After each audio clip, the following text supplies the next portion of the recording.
Hello, hello, hello, you beautiful freaking humans. What is going on and how is everyone doing today? I hope that you are all doing well and that you are all having a lovely and beautiful day. So today, before I do anything, I want to discuss the hotfix that was released for the First Descendant. This particular hotfix will affect a lot of the missions or in invasion mode. So if you're someone who has been struggling or someone who hasn't really enjoyed the content per se, please give this a listen or at least look at the patch notes that they've posted on their website. That way you have an understanding of what changes they've made.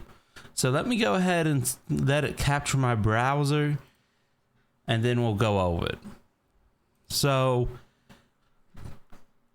for the Order of Truth dungeon, they improved the mechanics.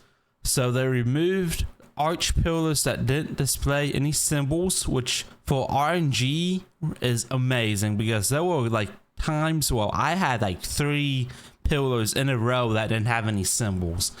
And it gets frustrating after a little bit. They improved arch pillars so they now face inwards of the battle arena. And then they simplified the design of the symbols displayed on the arch pillars and reduced the number from 6 to 4. That sounds amazing.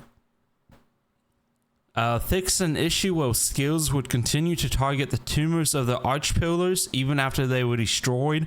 That is huge, especially if you run Bunny, because it would constantly target it. That's something I noticed.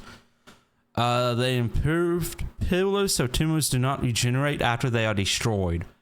That's actually an interesting change because now if you destroy a tumor, they won't regenerate. Used to, they would regenerate, and if you forgot what it was, you would have to try to shoot everything again to find it. Reduced the number of hits needed to destroy the arch pillar tumors from 5 to 3. Alright, that's nice. Adjusted the movement path of the ancestor drone. They reduced the movement speed of the ancestor drone. They changed the direction of the symbol displayed above the ancestor drone to be vertical. Oh, that's nice because it would rotate with the drone, and if you would look at it one angle and it would seem right, but then the drone would rotate and it would mess you up. So that's actually a really cool change. Reduced the number of hits needed to destroy the malignant tumor, blocking the door from 3 to 2, allowing it to be cleared in one attempt. That is a huge change because having to do the tumors twice, that just took so much extra time. So I'm curious if since they fixed that, if they're going to reduce the time a little bit on the missions or if they're going to keep them the same. They increased the range and firing rate of inversion energy emitter. Alright, so I don't think animation canceling is going to be as prevalent now, because if you remember with the inversion energy emitter, it had like a 2-second-ish cooldown, but you were able to animation cancel to where it could almost fire instantaneously. So I'm kind of thinking that's what they fixed there. Fix an issue where gates would receive damage if the Descendant would hit a gate with a skill while having a module equipped that lowered the skill power modifier and also had inversion energy emitter equipped. I don't think I've had anything like that. Increased melee monster spawn rate. Okay, that's fine. So then the Legion of Immortality dungeon changes. They removed the time limit for artificial brain input out of the first supply. Okay. I really never had an issue with that running with it as Bunny, but okay. Changed the amount of artificial brains that have to be supplied to 20. Okay, that's nice because it used to be 30. Changed the amount of artificial brains the player can hold from 15 to 10. Okay, so that's to support this change.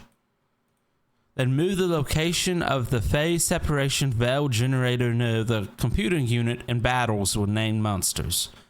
I'm not exactly sure what that changes. Legion of Darkness dungeon. They adjusted the arch tiles positions to make it easier to identify them. That is huge for RNG because there were some of them that were so sporadically spread out that you would have to go like all the way to one end of the map and then go all the way to the other. It wasn't fun. Reduced the arch tile occupation time to 3 seconds. I like that a lot. That's huge. Then simplified the color and symbols displayed on the arch tiles and reduced the number to 6 to 4.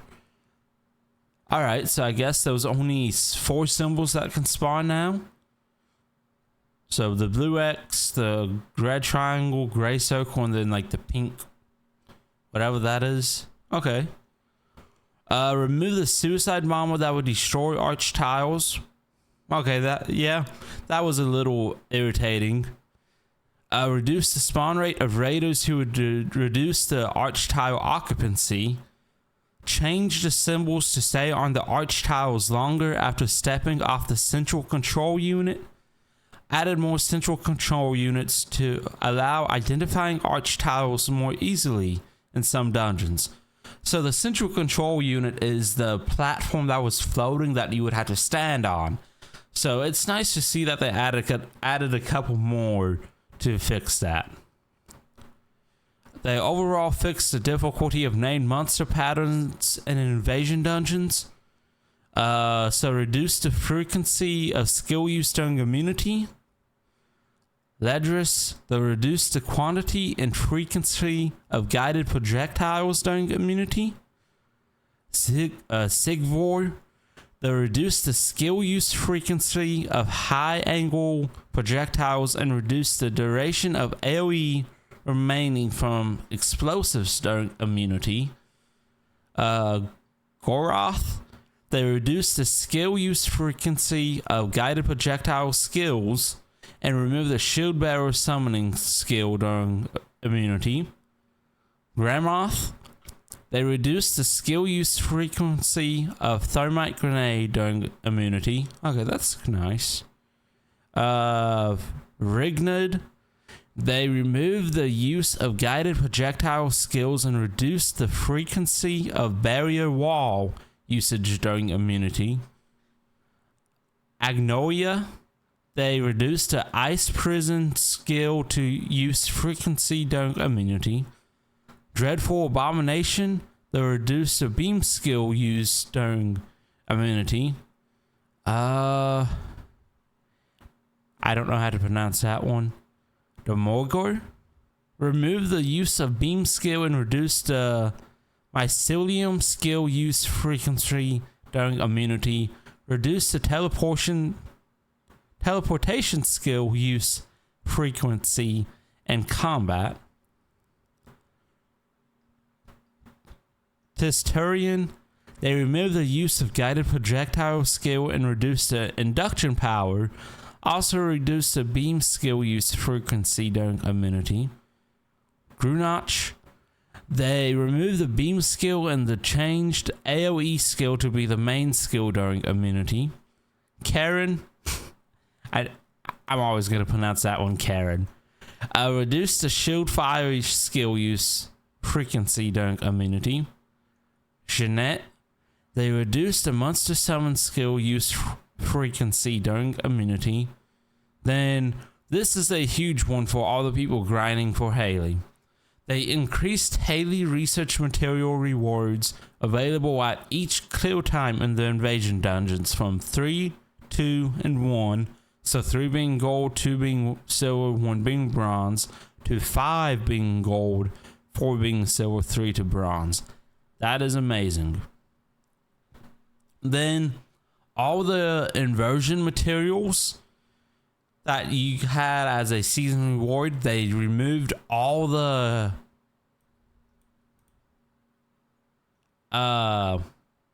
debuffs, I guess. All the bad parts of these they removed, because that was something they received a lot of backlash on, is each stat having a negative considering it's a seasonal boost item. So I'm glad to see that they fixed that one.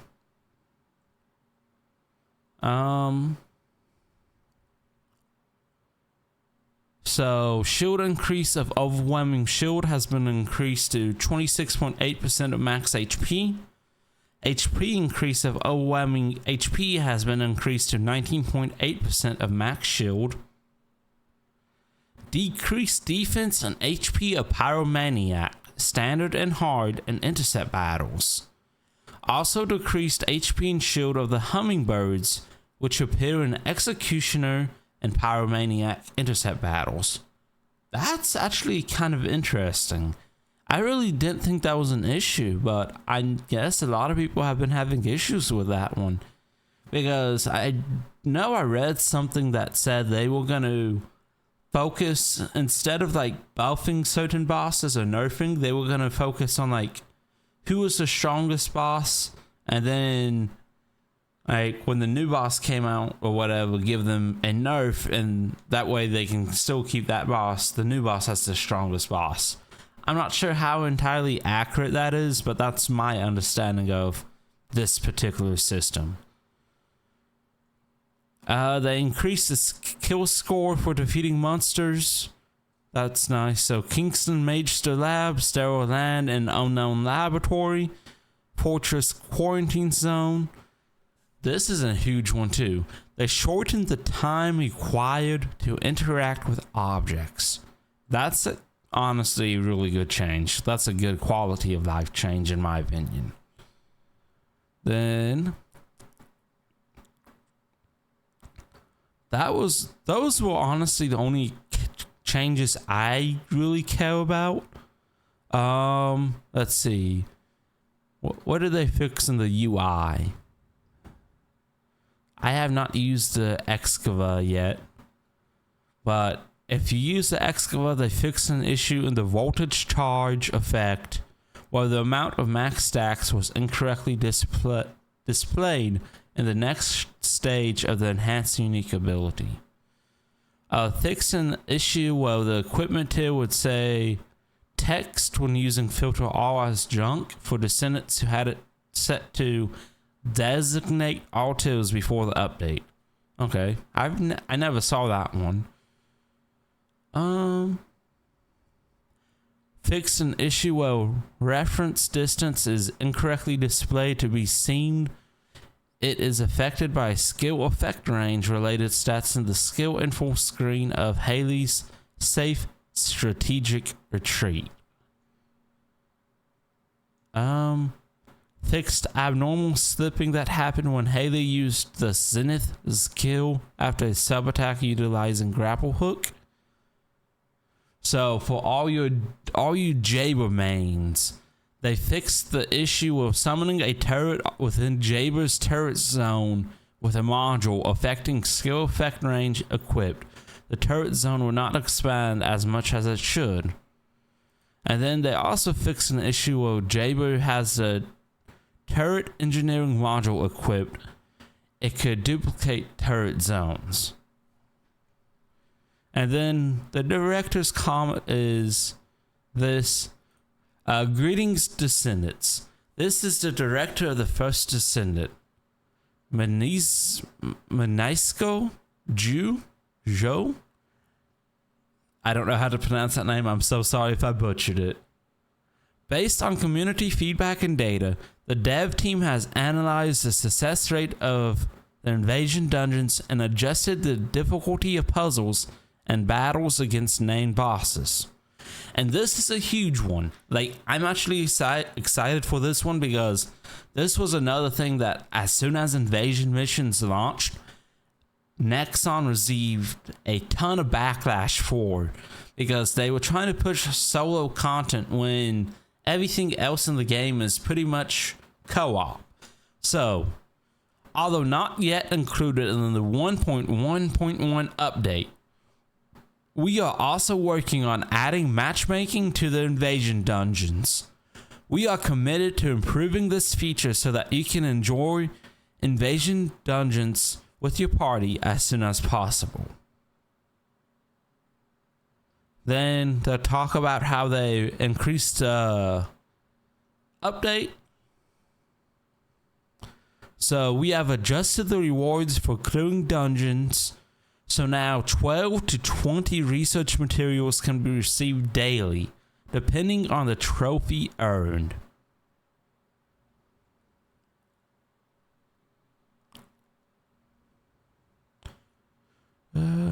Let's see. The rise in participation stems from increased activity by those farming Hailey, the infiltration operation, and improved reward efficiency. The dev team hopes that the infiltration operation will become an important farming location. So it doesn't sound like they plan on shying away from that anytime soon.